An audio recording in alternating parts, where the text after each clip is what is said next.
এই যে ছাত্র আন্দোলনে যখন প্রথম ভাইদেরকে ধরা হলো, ধরার পরে তাকে ওই পুলিশের ইয়ের ভিতরে রাখছে, হাজতখানায় রাখছে। রাখার পরে ওখানে তো সিসি ক্যামেরা লাগানো আছে। 2 দিন থাকলো, 2 দিন 2 রাত থাকছে। ওটা 5 ওয়াক্ত নামাজ পড়ছে। কি করছে? 5 ওয়াক্ত নামাজ পড়ছে। এখন পুলিশ রিমান্ডে নিছে, এখন তো সব বাইর হয়ে আসতেছে। পুলিশ রিমান্ডে নিছে, নেওয়ার পর এই তুই সত্যি করে বল, তুই কি জামাত শিবির করিস? না স্যার, আমি জামাত শিবির করবো কেন?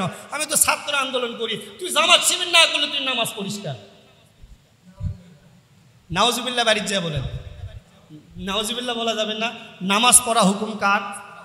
নামাজ কায়েম করা হুকুম কার? আর নামাজ কায়েম করতে বলেছে, আর আমরা নামাজ পড়তে জামাত শিবির করে দিয়েছি, জামাত শিবির বানিয়ে দিয়েছি।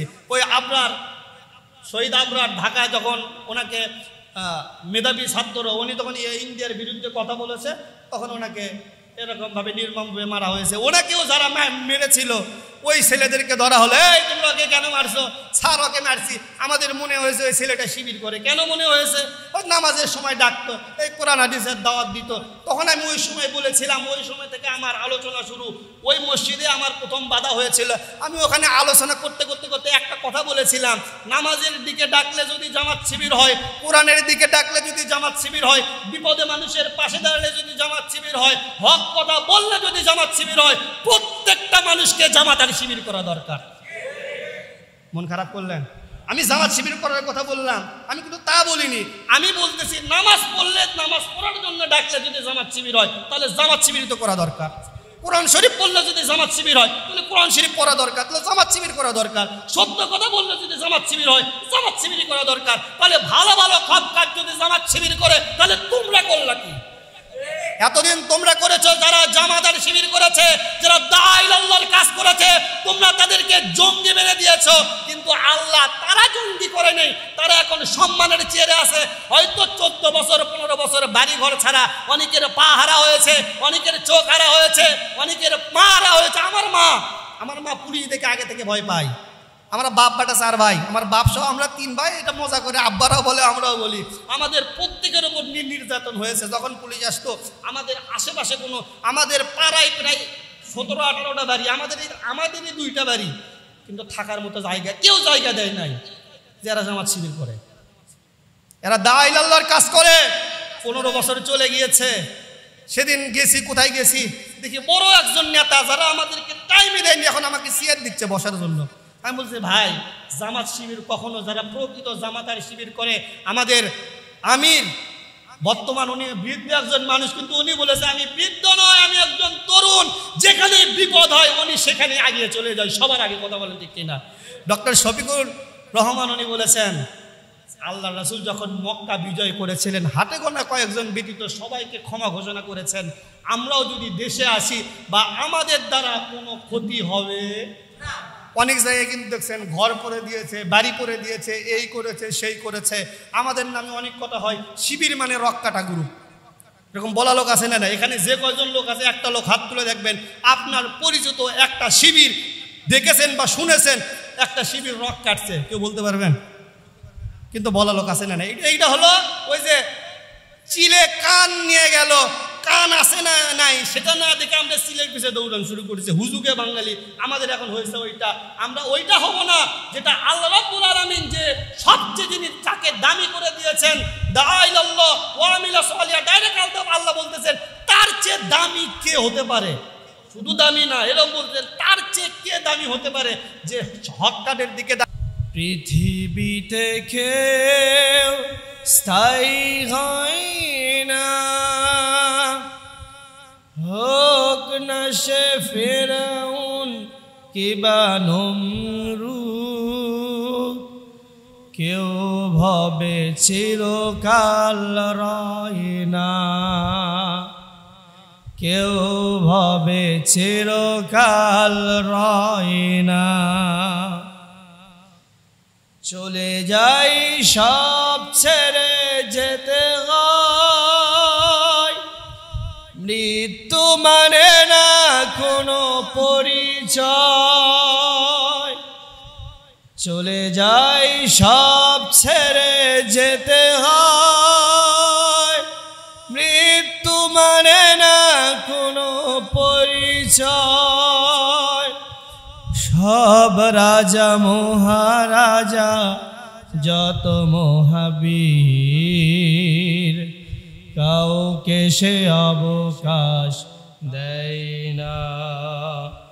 পৃথিবীতে কেউ স্থায়ী হয় না, হোক না সে ফেরাউন কিবা নমরুদ, কেউ ভবে চিরকাল রয় না, কেউ ভবে চিরকাল রয় না।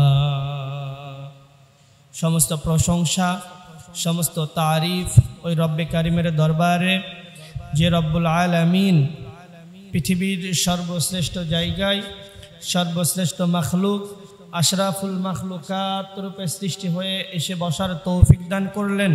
সেই রবের দরবারে সকলেই অন্তরের অন্তঃস্থল থেকে হৃদয় উজাড় করে লাখো কোটি শুকরিয়া আদায় করে সকলে একবার বলা যাবে কি আলহামদুলিল্লাহ।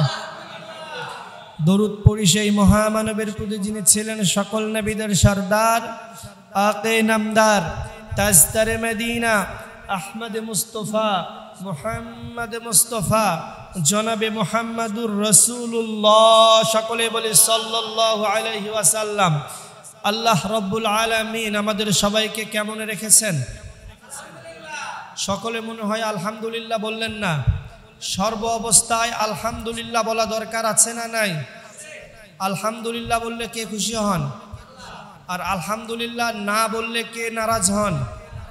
আল্লাহ নারাজ হন, শয়তান খুশি হন। আল্লাহ রাব্বুল আলামিন পবিত্র কালামে হাকিমের ভিতর বলেছেন, লা ইন শাকারতুম লা আযীদান্নাকুম ওয়া লা ইন কাফারতুম ইন্না আযাবি লাশাদীদ। বান্দারে তোমরা সুখে থাকো, দুঃখে থাকো, কষ্টে থাকো, খেয়ে থাকো, না খেয়ে থাকো, হামলায় থাকো, মামলায় থাকো, জুলুমে থাকো, নির্যাতনে থাকো, যে অবস্থায় থাকো বান্দা তুমি আমার শুকরিয়া আদায় করো, আমি আল্লাহ তোমার নিয়ামত বাড়াইয়া দিব। চিৎকার দিয়ে বলি আল্লাহু আকবার। তাহলে আমরা সর্ব অবস্থায় আল্লাহর শুকরিয়া আদায় করতে পারবো তো ইনশাআল্লাহ? আপনি হাটে যান, বাজারে যান, রাস্তায় যান, যখনই যাবেন, ভাই তুই কেমন আছিস? ভাই বলিস না, বউ নিয়ে অশান্তি, ভাই পায়ে ব্যথা, মাজায় ব্যথা, এই সমস্যা সেই সমস্যা, বলা লোক আছে না নাই? আপনি যখন আলহামদুলিল্লাহ না বলে এই কথাগুলো বলেছেন, আল্লাহ রাব্বুল আলামিন সঙ্গে সঙ্গে আপনার কাছ থেকে ওই নিয়ামতগুলো ছিনাইয়া নিয়েছেন। জোরে বলি নাউজুবিল্লাহ। সম্মানিত হাজিরিন, গভীর মনোযোগ দিয়ে কথাগুলো শুনবেন। অনেক কথা আছে, অল্প সময়। জুমার দিন খুব অল্প সময় হয়, কিন্তু জুমার দিন কি বলবো, দুঃখের কথা, অধিকাংশ জায়গায় একই অবস্থা। জুমার দিন কিছু মুসল্লি থাকে, যেই মুসল্লিগুলো সবার শেষে আসে, সবার আগে চলে যায়। আবার দেখবেন হুজুরের ভুল ধরে তারাই। যে লোকটা শুরু থেকে শেষ পর্যন্ত থাকে, এই পর্যন্ত প্রায় এক যুগ যাবত এই মেম্বারে বসে কথা বলতেছি, এক যুগে ইমামতি করার অভিজ্ঞতা থেকে আমি বলতেছি, সেইটা হলো আজ পর্যন্ত হুজুরের ভুল ধরে যে তারাই, যারা সবার শেষে আগে আসে, মসজিদে আগে থেকে চলে যায়, আর যারা শুরু থেকে শেষ পর্যন্ত আলোচনাগুলো শুনে, জুমার বয়ান শুনে, খুতবা শুনে, আজ পর্যন্ত একটা লোক দেখলাম না তারা হুজুরের ভুল ধরলো। কেননা তারা আলোচনার শুরু থেকে শেষ পর্যন্ত প্রত্যেকটা আলোচনাগুলো মনোযোগ দিয়ে শুনেছে। আর এই মনোযোগ দিয়ে শোনায় বুঝার কারণে তারা কখনো নিজেও ভুল করে না আর ভুল ধরে না। কথা বলেন ঠিক কিনা? যাই হোক, আমি যে বিষয়টা বলতেছিলাম, সর্বপ্রথম আমরা শুকরিয়া আদায় করবো কার? জোরে একটু বলেন না আল্লাহ। আমার নাম রাশিদিন। আমি রাশিদিন, আমার একটা বৈশিষ্ট্য, সেটা হলো আমি যতক্ষণ মসজিদে আলোচনা করব, আমি আলোচনা করব, আমার মুসল্লিরা সুবহানাল্লাহ আলহামদুলিল্লাহ ঠিক ব্যাঠিক বলতে হবে, আমি আলোচনা করব। কেউ ঘুম পারবে, এটা চলবে। কেউ ওয়ালের সঙ্গে হেলান দিয়ে বসে থাকবে, এটা চলবে। বিশ্বাস নলে ইউটিউবে আমার অসংখ্য আলোচনা আছে, আমার প্রত্যেক জুমার আলোচনার কথা হয়।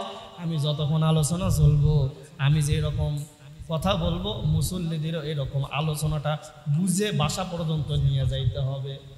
আলোচনা যদি এরকম হয়, বোকা উল্লাহ বোকা গেল, শোনা উল্লাহ শোনা গেল, করিম উল্লাহর নামে কিছু থাকলো না, এরকম লোক আছে না নাই? হুজুর আলোচনা করে, ওই আলোচনা যা করলো করলো, আরে হুজুর আলোচনা করে, হুজুরের কামই তাই, হুজুর খালি বলেই যাবে, আর আমরা শুধু শুনলাম, মানলে মানলাম, না মানলে না মানলাম। এরকম লোক আছে না নাই? এই এলাকায় আছে না? তো এই জন্য আলোচনা যেগুলো করা হয়, আলোচনা শুনতে হবে আমলের নিয়তে। কিসের নিয়তে? আর আপনি যদি এই কাজগুলো করেন, আপনি যদি আমলের নিয়তে শোনেন, আর আপনার চতুর্পাশে ফেরেশতারা শুধু আপনার নামে সওয়াব লিখতেই থাকবে, লিখতেই থাকবে, লিখতেই থাকবে। চিৎকার দিয়ে বলেন সুবহানাল্লাহ। যে কয়জন বলেছেন সুবহানাল্লাহ তাদের জন্য একটা সুসংবাদ, সেটা কি জানেন? জান্নাত কিন্তু ফাঁকা জায়গা। জান্নাত কি জায়গা? জান্নাত ফাঁকা জায়গা। আমি এখানে প্রথম আসলাম, গাড়িটা রাখলাম, গাড়ি রাখার পর ভাবলাম যে বৃষ্টি হবে, তো সভাপতি সাহেব হুজুর ছিল, বললাম, তো বললো ওই সামনে একটা বাড়ি আছে, বাড়ির ভিতর তুলে নেন। এই বাড়িটা যে করা হলো, এই বাড়িতে আগে থেকে এরকম বাড়ি ছিল না? এটা ফাঁকা জায়গা ছিল, আগে ফাঁকা জায়গা ছিল না? এরপরে কিছু টাকা জমিয়েছে, একটা বাড়ি করতেছে, অনেকগুলো নতুন বাড়ি দেখতেছে হচ্ছে। এগুলো কি আগে থেকেই বাড়ি ছিল? না, আগে থেকে বাড়ি ছিল না। জান্নাতে এরকম হলো ফাঁকা জায়গা। আপনি একবার সুবহানাল্লাহ বলেছেন, জান্নাতে আপনার নামে একটা গাছ তৈরি হয়ে গিয়েছে। অনেক গাছ আছে না, ওই যে রাস্তায় ঢুকতে সেদিন দেখতেছিলাম একটা সুন্দর করে চতুর্পাশে ঘিরে রাখছে, অনেক রকমের গাছ লাগাই রাখছে। ওই গাছগুলো কি না লাগাইলে ফল খাওয়া যাবে? আপনি জান্নাতে যাবেন, যাওয়ার পরে দেখবেন আপনার প্রতিবেশী সারাদিন সুবহানাল্লাহ, আলহামদুলিল্লাহ, আল্লাহু আকবার এই দরুদ শরীফ এই তাসবিহ পড়েছে, তার জান্নাতে দেখবেন অনেক রকমের গাছ। আর আপনি জান্নাতে যাবেন, যাওয়ার পরে বলবেন, ভাই তুমিও জান্নাতে আসলে, আমিও জান্নাতে আসলাম, একই সাথে নামাজ পড়েছি, একই সাথে সংসার করেছি, একই সঙ্গে মিছিল করেছি, একই সঙ্গে রাজনীতি করেছি, সব একসাথে করলাম। তোমার এত নিয়ামত, আমার নিয়ামত নাই কেন? তুমি সুবহানাল্লাহ আলহামদুলিল্লাহ কম পড়েছো, আল্লাহ তোমাকে নিয়ামত কম দিয়েছে। আমি বেশি পড়েছি, আল্লাহ আমাকে বেশি দিয়েছে। অনেকে আমরা নামাজ পড়ি, সূরা ফাতিহা পড়তে পারি না, কিন্তু আল্লাহ রাব্বুল আলামিন, আপনি যখন জান্নাতে চলে যাবেন, জান্নাতে যাওয়ার পর আল্লাহ রাব্বুল আলামিন আপনাকে বলবে, বান্দা ইকরা, পড়ো, পড়ো বান্দা পড়ো। জান্নাতে বাড়ি হবে কত? জান্নাতের সবচেয়ে বড় বাড়ি হবে কাদের বলেন তো? কোরআনের হাফেজদের। যত আয়াত তত তালা। আপনি বলবেন আলহামদুলিল্লাহি রাব্বিল আলামিন, আল্লাহ রাব্বুল আলামিন আপনার জন্য একতলা ফ্ল্যাট কমপ্লিট করে দেবে। আরেকটু হলো না জোরে বলতে হবে সুবহানাল্লাহ। আলহামদুলিল্লাহ আর রহমানির রহিম যখন দ্বিতীয় আয়াত পড়বেন, আল্লাহ দুই তালা কমপ্লিট করে দিবে। মালিক ইয়াউমিদ্দিন তিন তালা, ইয়্যাকা না'বুদু ওয়া ইয়্যাকা নাস্তাঈন চার তালা ফ্ল্যাট কমপ্লিট। যখন পুরা সূরা ফাতিহা শেষ হবে, যতগুলো আয়াত পড়বেন প্রত্যেকটা আয়াতের বিনিময়ে আপনাকে একটা করে তালা করে দিবেন। জোরে বলি সুবহানাল্লাহ। তাইলে এই যে আমরা অনেকে নামাজ পড়ি, সূরা কেরাতগুলো পারি না, আমরা যারা পারি না, আমরা তারা লাভের ভিতর আছি না লসের ভিতর আছি? বলেন বলেন বলেন। তাহলে নামাজ পড়ার জন্য কোরআনটা সহিষ্ণুভাবে পড়া দরকার আছে না নাই? আপনি তো বললেন সূরা ফাতিহা বললেন, আপনি কি একবার খেয়াল করেছেন? আমরা যখন নামাজ পড়ি আমরা সকলে নিয়ত করি আলহামদুলিল্লাহি রাব্বিল আলামিন। আপনি যখন নামাজ পড়বেন, নামাজ ভঙ্গের 19টা কারণ আছে। 19টা কারণের ভিতর 1 নম্বর কারণ হলো নামাজে অশুদ্ধ পড়া, নামাজে ভুল পড়া। আপনি যদি নামাজের সূরা কেরাত ভুল করেন, আপনার নামাজ হবে না, নামাজ নষ্ট হয়ে যাবে। আমরা যে বিষয়টা বুঝাইতে যাচ্ছিলাম, আলহামদুলিল্লাহ, হা আছে দুইটা, একটা হলো হা, একটা হলো হা। একটা হলো হা, অনেকে বলি ছোট হা বড় হা, অনেকে এরকম ভাবে বলি না, কিন্তু একটা হলো হা, এটা ইজি। আর একটা হলো হা, হলকের মাঝখানে হইতে আইন হা, ঠিক আছে? এই যে উঁচু জায়গা যেটা থাকে, এই হা।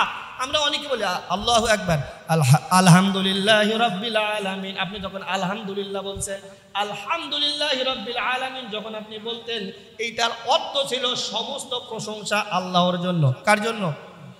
কার জন্য? আর আপনি যখন আলহামদুলিল্লাহ না বলে যখন আপনি বলেছেন আলহামদুলিল্লাহি রাব্বিল আলামিন, তখন এর অর্থ উল্টে দেয়া হয়ে গিয়েছে, আমার যত পোশাক কাপড় দুর্গন্ধময় যা কিছু আসে সব কিছু হলো আল্লাহর জন্য। নাউজুবিল্লাহ বলবেন না? তাহলে দেখেন, আপনি আলহামদুলিল্লাহ বললে প্রশংসা হয়ে গেল, আলহামদুলিল্লাহ বললে সব পচা জিনিস হয়ে গেল। তাহলে আপনি যদি আলহামদুলিল্লাহ না পড়ে প্রত্যেকদিন আলহামদুলিল্লাহ দিয়ে নামাজ পাড়ি দেন, আপনি কি জান্নাতে কিয়ামত পর্যন্ত নামাজ পড়ে জান্নাতে যেতে পারবেন? তাও কি সম্ভব? এই জন্য যে বিষয়টা বলতেছিলাম, আজকে অনেক ইম্পর্টেন্ট আলোচনা করতেছিলাম, সূরাতুল হামিম আস-সাজদা থেকে আলোচনা করতেছিলাম। সূরাতুল হামিম আস-সাজদার বেশ কয়েকটা আয়াতে কারিমা আছে, এর ভিতর 35 নম্বর আয়াতে আল্লাহ রাব্বুল আলামিন, আয়াত 33 নম্বর আয়াতে আল্লাহ রাব্বুল আলামিন বলতেছেন, ওমান আহসানু قولا ممن دعا إلى الله وعمل صالحا وقال إنني من المسلمين।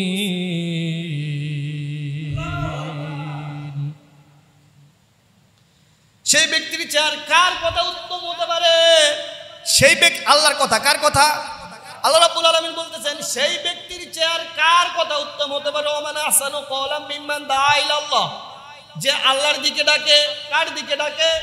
আল্লাহর দিকে ডাকে। ওয়া আমিলা সলিহা, নেক কাজের জন্য আদেশ করে, নেক কাজ করার কথা বলে। ওয়াকালা ইন্নানি মিনাল মুসলিমিন, আয়াতের যদি তাফসীর করতে যায় অনেক লম্বা সময় লেগে যাবে। এই আয়াত দ্বারা যে বিষয়টা বুঝাইতে চাচ্ছিলাম, বর্তমানে আমাদের যা অবস্থা, ভালো কাজের দিকে ডাকলে আমাদের ভয় আছে না নাই? এখন কিন্তু স্বাধীন হয়ে গেছে, আর আগের মতো বলা যাবে না। এই 15টা বছর কি বলবো, দুঃখের কথা ভাই। এই 13-14 সময় আমি তখন দাখিল দেবো, হেফজ শেষ করার পর দাখিল পরীক্ষা দেবো। ওই সময় যে কোনো ইসলামিক সংগঠনের সাথে কাজ করতেছিলাম, তো আমার বাসায় তখন এরকম প্রায় 16 থেকে 18টা গাড়ি, র্যাব, বিজিবি, পুলিশ সব কিছু রেট দিল। 2-1টা কোরআন হাদিসের বই পেলো। এই পাইতে পাইতে যত আরবি লেখা আলা, যত বই পাইছে, আমার নামাজ শিক্ষা পর্যন্ত তারা নিয়ে চলে গেছে। কি নিয়ে চলে গেছে? নামাজ শিক্ষার ভিতরে আরবি থাকে না, ওই নামাজ শিক্ষা পর্যন্ত নিয়ে চলে গেছে, যে এইটাও একটা জিহাদি বই। তাহলে আল্লাহ যে কথাগুলো বললো, ওমান আহসানু কওলাম মিম্মান দাআ ইলাল্লাহ, তাহলে কি আল্লাহর দিকে ডাকা হলো? এখন কিন্তু দেখবেন দল মত নির্বিশেষে একটা কথা মাথায় রাখবেন, এই কথাগুলো আমি কি রাজনৈতিক কথা আপনি হিসাবে নেবেন না। যেই কথাগুলো বলতেছি প্রত্যেকটা আয়াত, প্রত্যেকটা হাদিস দিয়ে আমি রেফারেন্স দিব। কথা বলতেছি কার জন্য? মসজিদ কার? আমরা বান্দা কার? জবান যিনি দিয়েছেন তিনি কে? মৃত্যুর পর আমাদের হিসাব নেবেন কে? এই জন্য সব কিছু হবে কার জন্য? রাজনীতি করব কার জন্য? ইবাদত করব কার জন্য?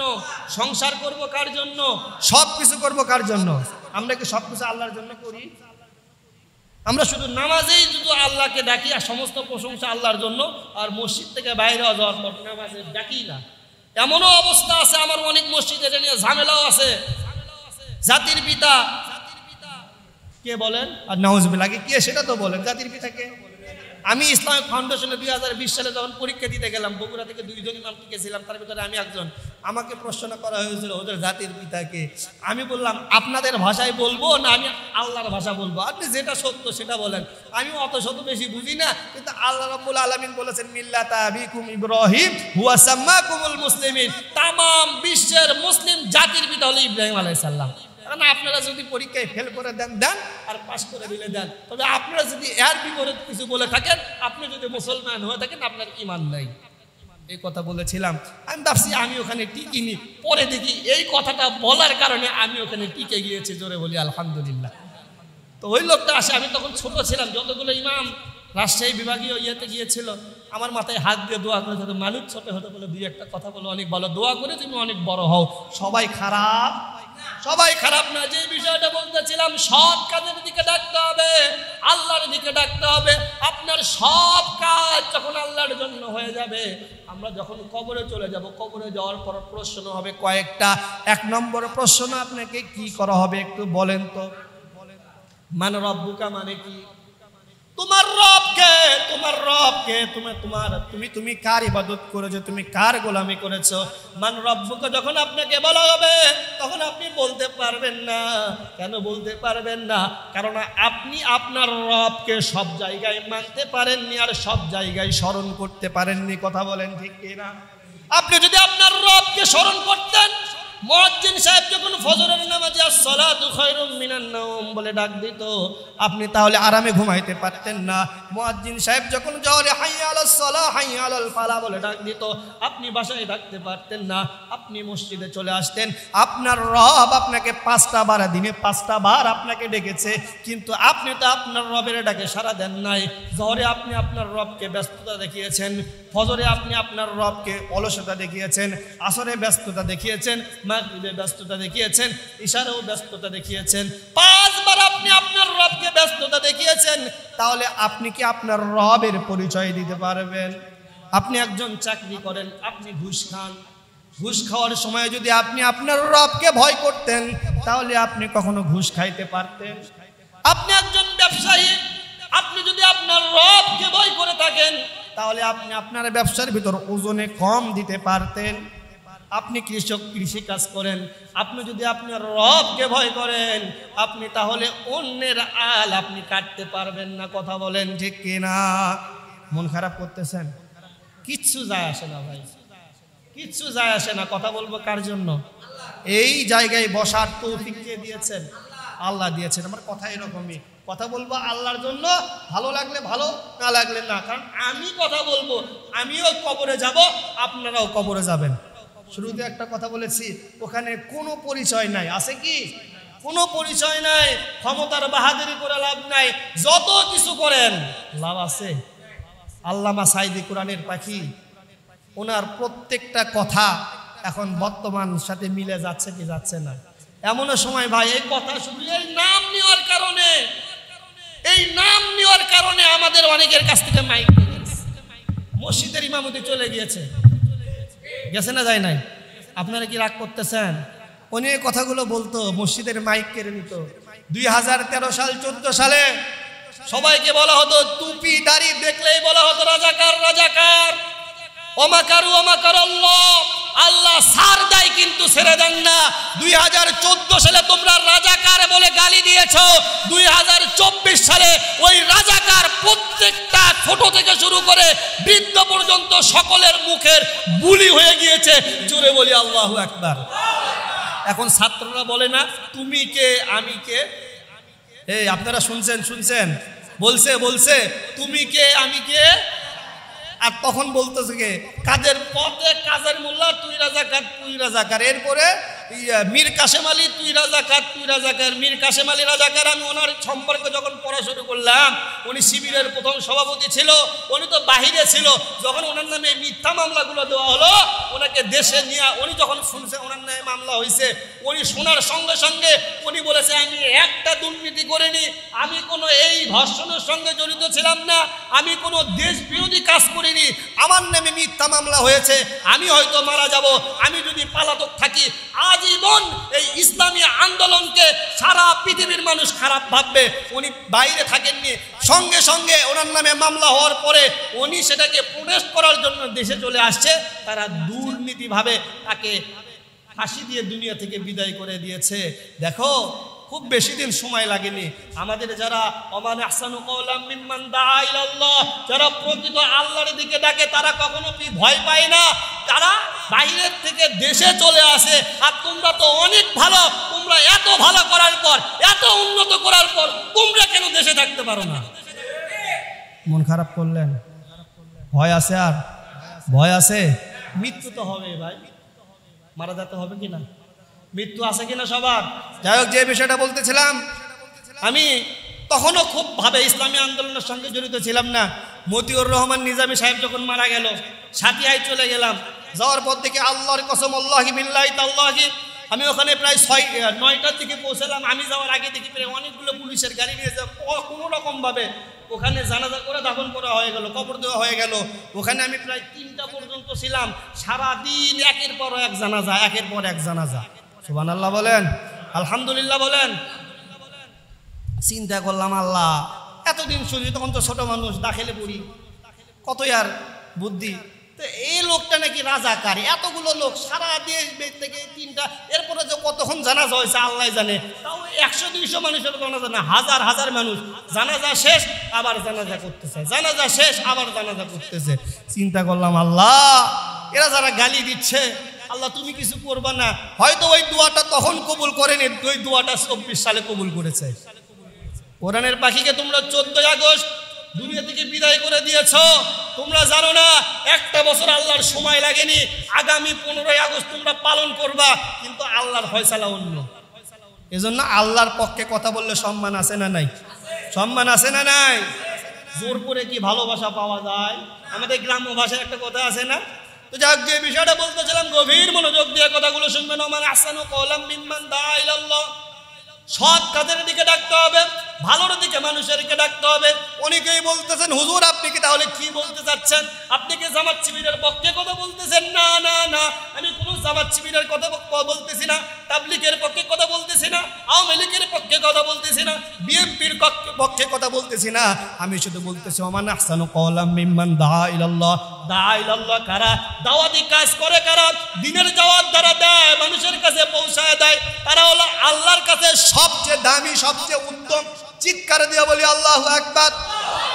তাদের কোনো ভয় নাই, তাদের কোনো চিন্তা নাই। যারা আল্লাহর জন্য কাজ করে তারা কার বন্ধু? আল্লাহর বন্ধু। বিপদে আপদে পাশে থাকেন কে? যে বিষয়টা বলতেছিলাম গভীর মনোযোগ দিয়ে কথাগুলো শুনবেন। এই জন্য আমরা যেইটুকু সময় কাজ করব, কথা বলবো কার জন্য? কথা বলবো, নামাজ পড়বো কার জন্য? ইবাদত বন্দেগী করব কার জন্য? সকল ঘুরি করব কার জন্য? চুরি করব কার জন্য? দেখেন অনেকেই অনেক ভাবে নিয়েছিলেন, এতদিন তো হয়ে গিয়েছে অনেক রকমের। কেউ বলেছে আমার স্বামীর দেশ, কেউ বলেছে আমার বাবার দেশ, বলছে না বল নাই? কিন্তু এখন আমাদের একটু চেঞ্জ হওয়া দরকার আছে না নাই? এই যে দেখেন যখন চলে গেল আমাদেরকে বিভিন্নভাবে আমাদের দেশ স্বাধীন হয়েছে, কিন্তু আমরা শান্তিতে আছি? একের পর এক চক্রান্ত করতেছে। ওরা মনে করেছিল, আল্লাহ রাব্বুল আলামিন পবিত্র কালামে হাকিমের ভিতরে বলেছেন ওয়াতাসিমু বিহাবলিল্লাহি জামিআন ওয়া লা তাফাররাকু, তোমরা যতক্ষণ পর্যন্ত ঐক্যবদ্ধ হতে পারবে না ততক্ষণ পর্যন্ত তোমাদের মাধ্যমে শান্তি আসবে না, তোমাদের দেশে শান্তি আসবে না, ইসলাম বিজয় হবে না। তোমরা যখনই ঐক্যবদ্ধ হয়ে যাবা তখনই তোমাদের মাধ্যমে বিজয় লাভ হবে।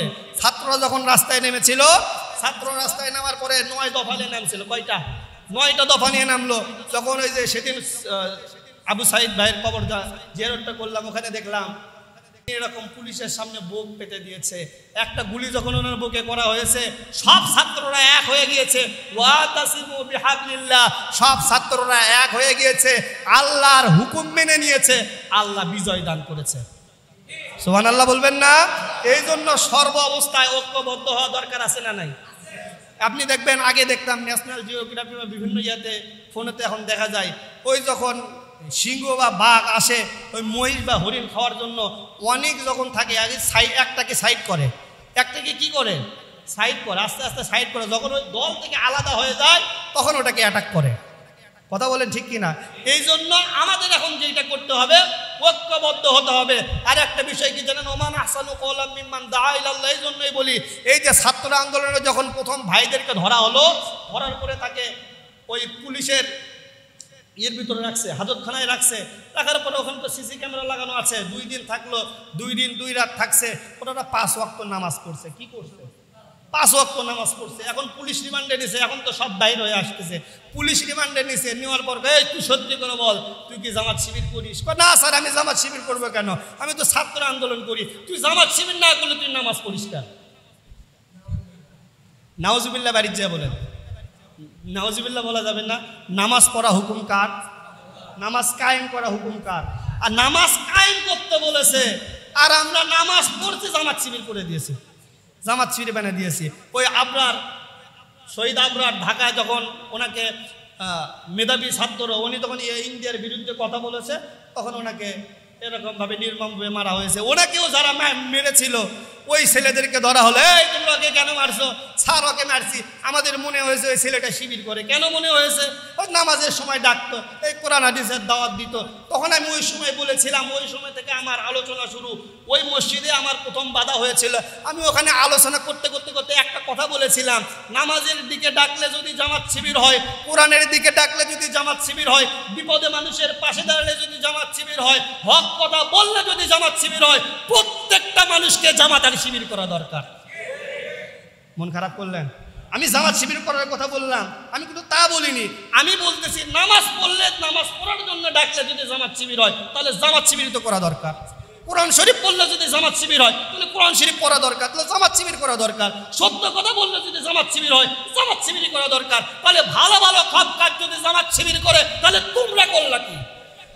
এতদিন তোমরা করেছো, যারা জামাত আর শিবির করেছে, যারা দাআ ইলাল্লাহর কাজ করেছে, তোমরা তাদেরকে জঙ্গি মেনে দিয়েছো। কিন্তু আল্লাহ তারা জঙ্গি করে নেই, তারা এখন সম্মানের চেয়ারে আছে। হয়তো 14 বছর 15 বছর বাড়ি ঘর ছাড়া, অনেকের পা হারা হয়েছে, অনেকের চোখ হারা হয়েছে, অনেকের মা হারা হয়েছে। আমার মা পুলিশ দেখে আগে থেকে ভয় পাই। আমরা বাপ বাটা 4 ভাই, আমার বাপ সহ আমরা 3 ভাই। এটা মজা করে আব্বারাও বলে, আমরাও বলি। আমাদের প্রত্যেকের উপর নির্যাতন হয়েছে। যখন পুলিশ আসতো, আমাদের আশেপাশে কোনো, আমাদের পাড়ায় প্রায় 17-18টা বাড়ি, আমাদেরই 2টা বাড়ি, কিন্তু থাকার মতো জায়গা কেউ জায়গা দেয় নাই। যারা জামাত শিবির করে, এরা দাআ ইলাল্লাহর কাজ করে। 15 বছর চলে গিয়েছে। সেদিন গেছি, কোথায় গেছি দেখি বড় একজন নেতা, যারা আমাদেরকে টাইমই দেয়নি, এখন আমাকে চেয়ার দিচ্ছে বসার জন্য। আমি বলছি ভাই, জামাত শিবির কখনো, যারা প্রকৃত জামাতার শিবির করে, আমাদের আমির বর্তমান উনি বৃদ্ধ একজন মানুষ, কিন্তু উনি বলেছে আমি বৃদ্ধ নয়, আমি একজন তরুণ, যেখানে বিপদ হয় উনি সেখানে আগিয়ে চলে যায়, সবার আগে। কথা বলেন ঠিক কিনা? ডক্টর শফিকুর রহমান উনি বলেছেন, আল্লাহ রাসূল যখন মক্কা বিজয় করেছিলেন, হাতে গোনা কয়েকজন ব্যতীত সবাইকে ক্ষমা ঘোষণা করেছেন, আমরাও যদি দেশে আসি বা আমাদের দ্বারা কোনো ক্ষতি হবে না। অনেক জায়গায় কিন্তু দেখছেন ঘর করে দিয়েছে, বাড়ি করে দিয়েছে, এই করেছে, সেই করেছে। আমাদের নামে অনেক কথা হয়, শিবির মানে রক্কাটা গ্রুপ, এরকম বলা লোক আছে না? না, এখানে যে কয়জন লোক আছে, একটা লোক হাত তুলে দেখবেন আপনার পরিচিত একটা শিবির দেখেছেন বা শুনেছেন একটা শিবির রক কাটছে, কেউ বলতে পারবেন? কিন্তু বলা লোক আছে না? এইটা হলো ওই যে চিলে কান নিয়ে গেল, কান আছে না নাই সেটা না দেখে আমরা চিলের পিছিয়ে দৌড়ানো শুরু করেছি। হুজুগে বাঙালি আমাদের এখন হয়েছে ওইটা। আমরা ওইটা হব না যেটা আল্লাহ রাব্বুল আলামিন যে সবচেয়ে জিনিস তাকে দামি করে দিয়েছেন, দাআ ইলাল্লাহ ওয়া আমিলা সালিহা, ডাইরেক্ট আল্লাহ বলতেছেন তার চেয়ে দামি কে হতে পারে? শুধু দামি না, এরকম বলতেন তার চেয়ে কে দামি হতে পারে যে হক্কানের দিকে ডাকে, আল্লাহর দিকে ডাকে, দিনের দিকে ডাকে। আবার হাদিস শরীফের ভিতরে বলা হয়েছে খায়রুকুম মান তাআল্লামাল কুরআন, উত্তম ওই ব্যক্তি যে দিনের দাওয়াত শিখে এবং শিক্ষা দেয়। তাহলে আমরা যে বিষয়টা বললাম, আল্লাহর কাছে উত্তম কারা? কথা বলেন, আল্লাহর কাছে উত্তম কারা? যারা হক কথা বলে, কোরআনের দিকে ডাকে, নামাজের দিকে ডাকে। কোরআন দিয়ে প্রমাণ দিয়েছি। সূরাতুল হামিম আস-সাজদা 33 নম্বর আয়াত। আমার কথার ভিতরে কোনো সন্দেহ থাকলে বাসায় যাবেন, বাংলা অ্যাপস আছে, বাংলা কোরআন শরীফ আছে, দেখে নেবেন। খায়রুকুম মান তাআল্লামাল কুরআন ওয়া আল্লামা, উত্তম তো সেই যে দিনের দিকে ডাকে, শিক্ষা করে এবং শিক্ষা দেয়। তাহলে আমরা উত্তম থাকবো না খারাপ থাকবো? উত্তম থাকবো না খারাপ থাকবো? যাই হোক, এখন অনেক আলোচনা লম্বা হয়ে গেল। আমরা সুযোগ থাকলে সামনে কথা হবে। এখন আমাদের সমাজে দিনের কাজ তো আমরা করলাম না। ধরেন আপনি দুনিয়াতে থাকছেন, দুনিয়ার যত রকমের দল আছে সবগুলো দেখছেন, দিনের পক্ষে আসেন নাই। কবরে যাওয়ার পরে 1 নম্বর প্রশ্নের পর আরও প্রশ্ন হবে, মান দিনুকা, তোমার দল কি ছিল, তুমি কোন দলের সঙ্গে চলাফেরা করেছো? তখন যে বলবেন আমি বিএনপি, আওয়ামী লীগ, জাতীয় পার্টি, জাসদ, বাসদ, চরমোনা, হেফাজত, জামাত, বললে কি ছাড় দেবে? তাহলে কবরে যাওয়ার পর যদি দলের সার্টিফিকেট দিতে হয়, দুনিয়াতে দলের কাজ করা দরকার আছে না নাই? কোন দল করবেন সেটা আপনারা করবেন, আমি বলবো না। কারণ এখানে মসজিদে সব ধর্মের লোক আছে না নাই? মসজিদে কবরে যাওয়ার পর যদি দলের প্রশ্নের উত্তরে দিতে হয়, দুনিয়াতে দলের কাজ করতে হবে। আপনি মারা গেছেন, সভাপতি সাহেব মারা গেছে, হাজী সাহেব মারা গেছে, আমি ইমাম সাহেব মারা গেছি, একজন বেনামাজি মারা গেছে, একজন সুদখোর মারা গেছে, একজন ঘুষখোর মারা গেছে, একজন দুর্নীতিবাজ মারা গেছে। একটা হুজুরকে যখনই ডাকবেন, কবরে রাখার পর বলা হবে বিসমিল্লাহি ওয়া আলা মিল্লাতে, বলা হয় কি হয় না? আপনাদের এলাকায় হয়, তাহলে কমন পড়ে গেছে নাকি? তো যখন কবরে রাখা হয় মানে কি? আল্লাহর নবীর দলে ভর্তি করে দিলাম। আপনি আল্লাহর নবীর দলে ভর্তি করে দিলেন, আপনার মুখে দাড়ি নাই। আল্লাহর নবী মনে হয় আপনাকে ফুলের তরণ নিয়ে সাহায্য মানে ওয়েলকাম জানানোর জন্য দাঁড়া থাকবে। ভাই যাদের দাড়ি নাই মন খারাপ করলেন কি? দাড়ি এটা কার সুন্নত ভাই? এটা রেখে দিবেন। যাদের নাই আপনাদের পায়ে হাত দিয়ে আমি অনুরোধ করি, যাদের দাড়ি নাই দাড়িতে রেখে দেবেন। আল্লাহ অনেক নিয়ামত দিয়ে দেবেন, অনেক রোগ থেকে মুক্তি করে দেবেন। আল্লাহ যে সমস্ত বিধান দিয়েছেন, আপনি ওখানে যাওয়ার পর, আমি হুজুর, আমি মারা যাওয়ার পর আমার টুপিও থাকবে না, চশমা থাকবে না, জুব্বাও থাকবে না। থাকবে কি? একদম যে রকম আসছি ওই রকমই চকলেটের মতো পেঁচাইয়া কবরের ভিতরে রাখা হবে। আর একই কথা বলা হবে বিসমিল্লাহি ওয়া আলা মিল্লাতি রাসূলিল্লাহ। এখন আপনি আল্লাহর নবীর জন্য কোনো কাজ করলেন না, কবরে যাওয়ার পর আল্লাহর নবীর দলে দিয়ে দিলাম আর নিয়ে নিল। এখন দেখা যাচ্ছে জামাত ইসলামে ঢোকার জন্য আমার এলাকার, আপনার নাম বললে অনেকেই চিনবেন, বড় একজন নেতা, উনি গত 2 দিন আগে বলতেছেন আমি আমার দল বল হক সহ জামাত ইসলামের যোগ দিয়ে দিব। জামাতের কেন্দ্রীয় থেকে বলা হয়েছে এখন বহিরাগত কাউকে জামাতে ভর্তি করে নেওয়া হবে না। জামাত শিবিরে এমন কোনো দল নয় 100 জন 1000 লোক নিয়ে গেলা তুমি একটা আমির হয়ে গেলা, ওইটা না। আগে তোমাকে সমর্থক থাকতে হয়, 5 ওয়াক্ত নামাজ জামাতে পড়তে হয়, মিথ্যা কথা ছাড়তে হয়, পরিবারের সবাইকে পর্দা করতে হয়, এরপরে তুমি হবা কর্মী, তারপরে রোকন। এই কাজগুলো কি এই তুমি নিয়ে গেলা আর বাপের দলের মতো এই যে স্বামীর দলের মতো হয়ে গেলা। এইটা জামাত বা সংগঠন, এটা হলো আল্লাহর সংগঠন। কার সংগঠন? দাআ ইলাল্লাহ। অত সোজা না। 5 ওয়াক্ত নামাজ কাজা করা যাবে না, তো এরকম বলতেছে। তো যাই হোক, আমি ওইটা বলতেছিলাম, ও ভাই মিল্লাতে রসুলিল্লাহ তখন তো আপনাকে দলে দিবেন, এখন যে এরকম জামাত শিবির দলে নতুন করে কাউকে নিচ্ছে না।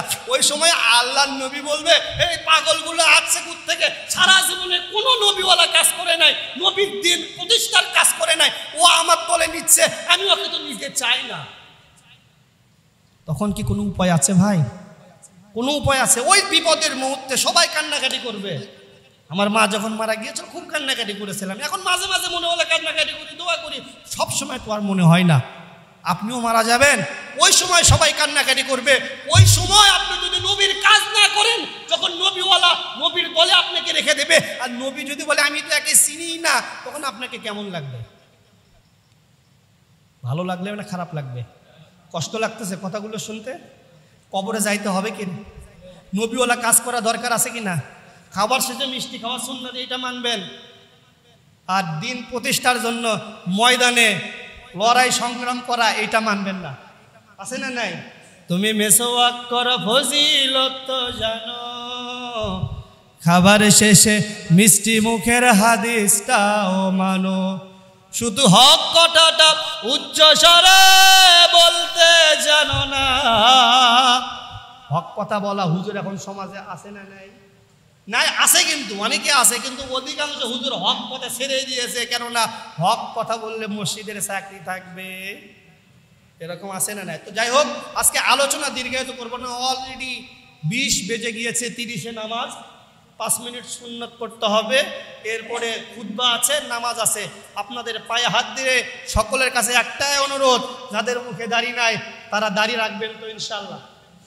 ভাই একটু বলেন না ভাই ইনশাআল্লাহ। এই গুনাহগারের কাছে একটা ওয়াদা করেন, দেখবেন এই ভালো নিয়ত করার কারণে আল্লাহ দেখবেন আপনাকে এমন কিছু দিয়ে দিবে, এটা আপনি কল্পনাও করতে পারেননি। কারণ দাড়ি রাখতেছেন কার জন্য? আল্লাহর জন্য। এই জন্য যাদের মুখে দাড়ি নেই দাড়ি রাখবেন। 2 নম্বর, আজকে যে বিষয় নিয়ে আলোচনা করতেছিলাম, ওমান আহসানু কওলাম মিম্মান দাআ ইলাল্লাহ, পৃথিবীতে সবচেয়ে দামি তারাই আল্লাহর কাছে যারা হক কাজের দিকে ডাকে, নামাজের দিকে ডাকে, সত্যের দিকে ডাকে, দ্বীনের দিকে ডাকে।